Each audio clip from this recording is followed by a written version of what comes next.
It's the Resistance Report for February 15th, 2017. Good evening. Tonight our theme, pulling the various strands of what has occurred together today to try to see the overall pattern, our theme is what's really going on. Not to look only at the surface of the news, but to get under the surface of the news and to find out and learn how to read Washington. Now, the only reason I can do that is that I've spent half my adult life in Washington, and so I have a pretty good idea, not infallible, but a pretty good idea of the difference between the headlines, the news, and what is actually happening. For example, the lead news coming out of the Michael Flynn fiasco was that, according to 4 current and former American officials, Donald Trump's 2016 presidential campaign aides and other Trump associates had repeated contacts with senior Russian intelligence officials during the 2016 campaign. Now, last night I talked about the high likelihood that they did. We know that Michael Flynn had repeated contacts. It turns out that there were many Trump aides and associates who had repeated contacts with Russians, with Russian operatives, Russian officials, the Russian embassy, Paul Manafort, and others.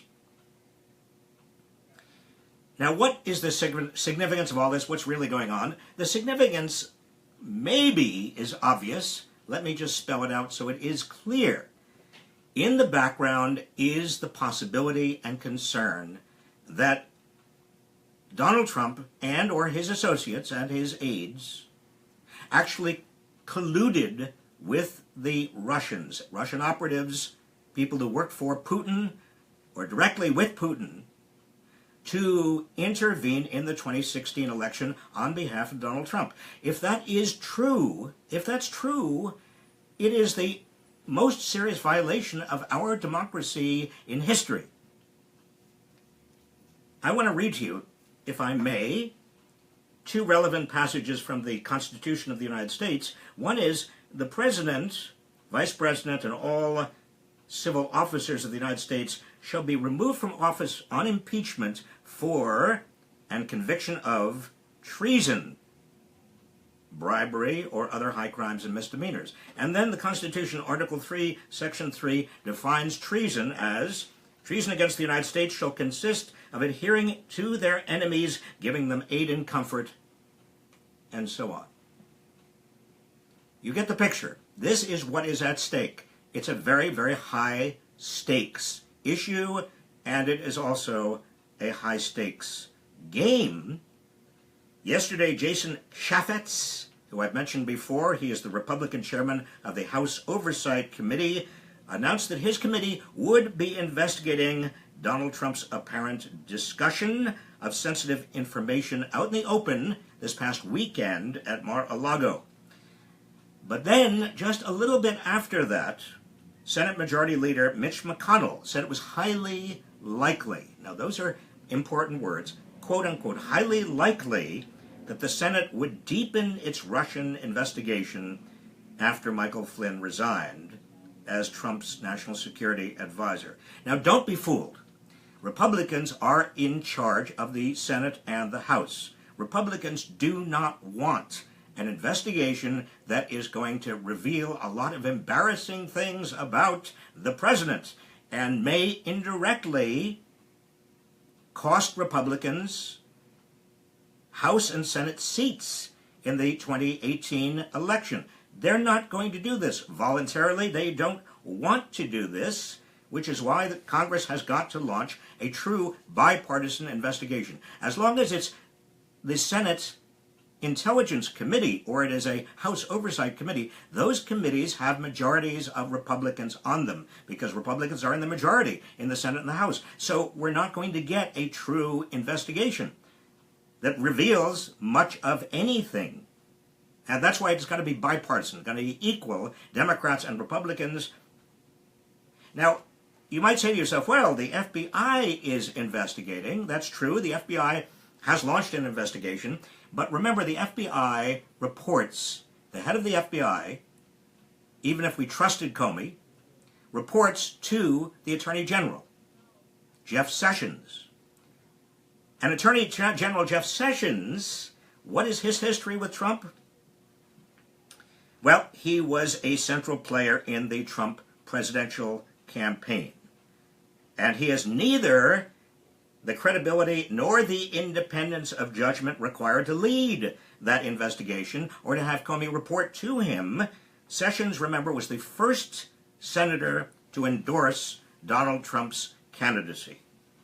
He served as one of Trump's principal advisors during the campaign, throughout the campaign. According to Stephen Bannon, Trump's chief strategist, Sessions was, quote, the fiercest, most dedicated, and most loyal promoter in Congress of Donald Trump's agenda, unquote. So if you think that the Attorney General is going to be an advocate for a tough investigation by the FBI of what's happened, you're wrong. It won't happen. In fact, we have got to demand that Attorney General Jeff Sessions recuse himself from the FBI investigation into Russia's intervention in the 2016 presidential campaign and any possible contacts between the Trump campaign and Russian operatives. He's got to recuse himself. That's the only way we can be sure that that FBI investigation is for real. So, getting under the surface of all of this talk by Republicans of investigation, you've got to see the real issue is the power of Republicans to whitewash this. And the importance of actually having investigations that are genuine, tough, not going to pull their punches and are going to look under every rock. Meanwhile, Donald Trump doesn't miss a beat to blame everybody else for what has happened.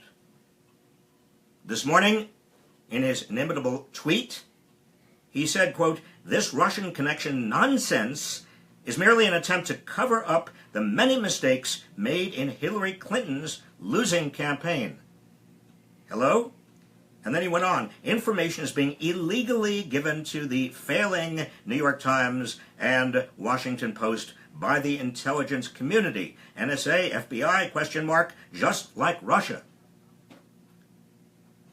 Hello? What planet is Donald Trump on? The best way of reading Donald Trump's tweets, and again, we're talking about the theme tonight, and that is what's really going on. What do you make of various statements coming out of Washington, including the tweets? How do you translate them into reality? Well, the best way of translating a Donald Trump tweet, I have discovered, is to read them as projections of what Donald Trump himself is guilty of. In other words, when he talks about the Russian connection and cover-up, what he's really doing in that tweet is talking about himself covering up the Russian connection. And when he talks about the losing campaign, that's his own 2016 loss, but for the Russian connection. And when he concludes that tweet by saying, quote, just like Russia, unquote, what he's really doing is projecting the kind of society that he would like America to be, just like Russia under Putin. He wants to be Putin. You don't have to be a very competent psychologist, psychiatrist, or social psychologist to understand what Donald Trump is actually up to. Now, Richard Nixon, I mentioned last night Richard Nixon. Richard Nixon was a lying paranoid who botched up a second, third-rate burglary, turned it into a 2-year, what did he know and when did he know it, drama that ended in impeachment in 1974. Now, Donald Trump is a lying sociopath who probably collaborated with Russia, we don't know, but we hopefully will find out, to steal a presidential election. That is much more of a of an insult, an abuse of power than Richard Nixon's. What did Trump know, and when did he know it? Well, I think we will know sooner than 2 years, if these investigations are legitimate. And that's your goal, my goal. That's what Democrats ought to be demanding. In other news today, on the same theme of what is really going on, getting underneath the surface of the news, well, we know that Andrew Puzder, who was nominated by Trump to be Secretary of Labor, has withdrawn his nomination. And what does that mean? When somebody withdraws their nomination, what it essentially means is they didn't just voluntarily withdraw. It means somebody in the White House contacted them and said, you're not going to get through. It's going to be embarrassing to you if there actually is a vote on your confirmation. There are now at least 3, if not 4 Republicans who are going to vote against you. And so you ought to get out while the getting is good. Now, in a better Washington, if Washington was rational, Puzder would have gone down the toilet because he has mistreated his workers. Remember, he's the owner of Hardee's and Carl Jr.'s, these chains, food chains, hamburger fast food chains. He mistreated his workers. He broke labor laws. He opposed the minimum wage. But that's not why these 3 or 4 Republican senators told the White House they're not going to vote for him. The reason they told the White House they're not going to vote for him is because Puzder admitted hiring an undocumented immigrant as a housekeeper and failing to pay taxes on her services. If you want to know the truth, that's what happened. That's why these Republicans, they can't vote for somebody who violated the immigration laws and didn't pay taxes, because they themselves were elected, and Trump was elected on the principle of actually controlling undocumented workers and illegal immigration. So I wish that I could say that there were noble motives here, but on the Republican side, no.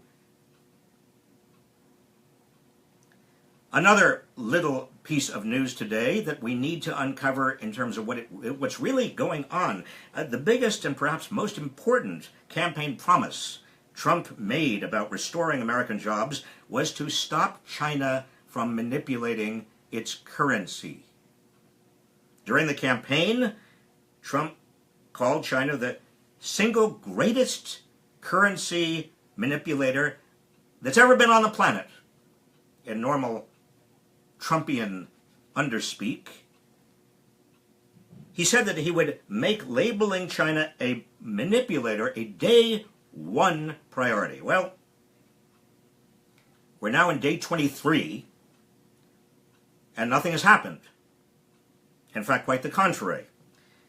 The Wall Street Journal reports that Trump is considering making a proposed change in the trade laws in terms of what it means to be a currency manipulator that would get China off the hook. Now, why is Trump interested in getting China off the hook? Could it be, and does it have anything to do with the possibility that China is on the verge of giving the Trump brand intellectual property protection, something that the Trump organization and Donald Trump have sought for years? It will mean a huge amount of money, huge profits for Trump. Could it have anything to do with that? I ask you. Speculating on it, the timing is very interesting. Here's another and final revealing story to you. Today at a joint press conference with Israeli Prime Minister Benjamin Netanyahu, a reporter asked Trump about the, quote, sharp rise in anti-Semitism and anti-Semitic incidents across the United States since Trump's election. Now, this was a perfect opportunity for Donald Trump to basically distance himself and state very, very clearly that he is against anti-Semitism in all its forms. But instead, this is Donald Trump's response to the question about the rise in anti-Semitism or anti-Semitic incidents.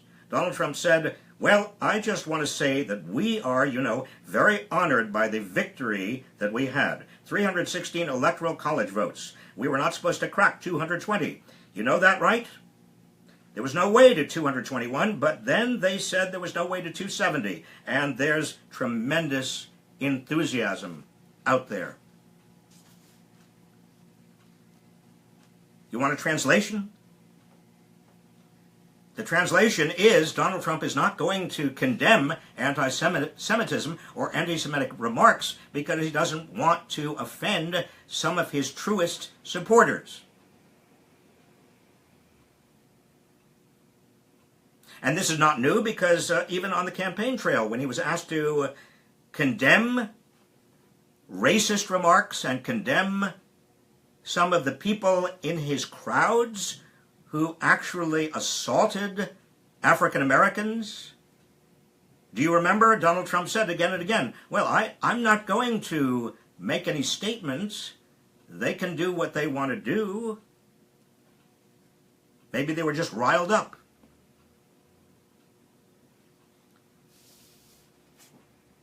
Now,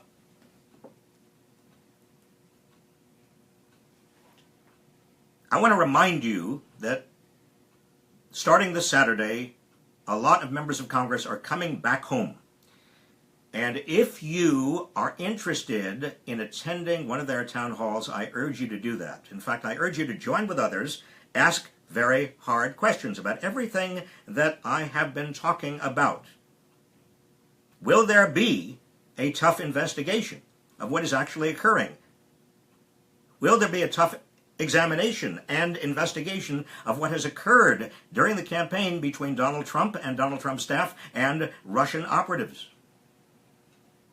Will there be an attempt to get Donald Trump's tax returns? Congress can do that, There is power under a 1924 law. The Internal Revenue Service Act of 1924 does give Congress the power to get from the Secretary of the Treasury tax returns, including tax returns of the president. They could do that. They could do it tomorrow. So you ask your member of Congress, are you going to do that? Will you support a vote to get the tax return of Donald Trump so we can see exactly how much he owes the Russian oligarchs, how much he's borrowed? Go to a website that is enormously helpful in this regard. It's called indivisibleguide.com. Indivisibleguide.com. And they will tell you how to find out where the meetings are, how to organize, how to be effective at those meetings. Finally, let me just say that some of you, and I hear from you, some of you are still plagued by either panic, freaking out about what's going on, and I understand that. And it's going to get worse. It's not going to get better immediately. It's going to get worse before it gets better because you've got all of these people going into these executive branch cabinet positions, doing their worst. Betsy DeVos. Scott Pruitt is going to be voted on later, Attorney General of Oklahoma, who has been in the pocket of the oil and gas industry.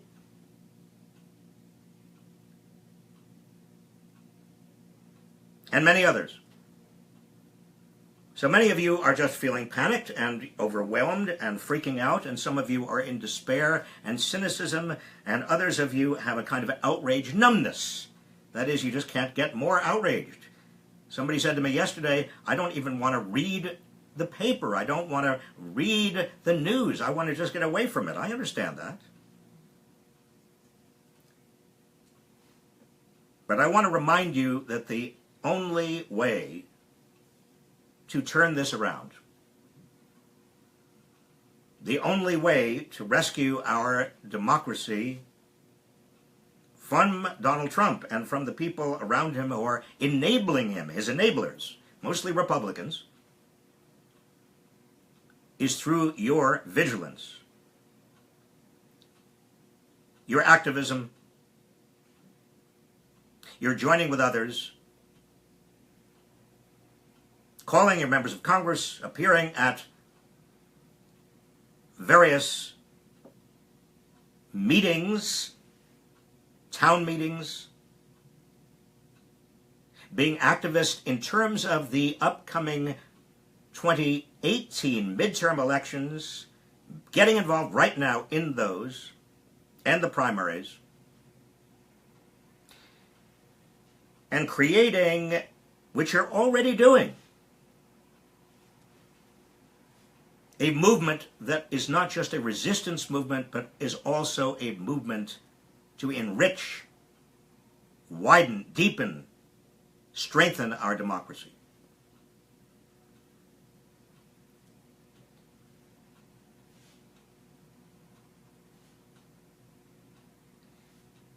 That is tonight's Resistance Report. I'll see you tomorrow.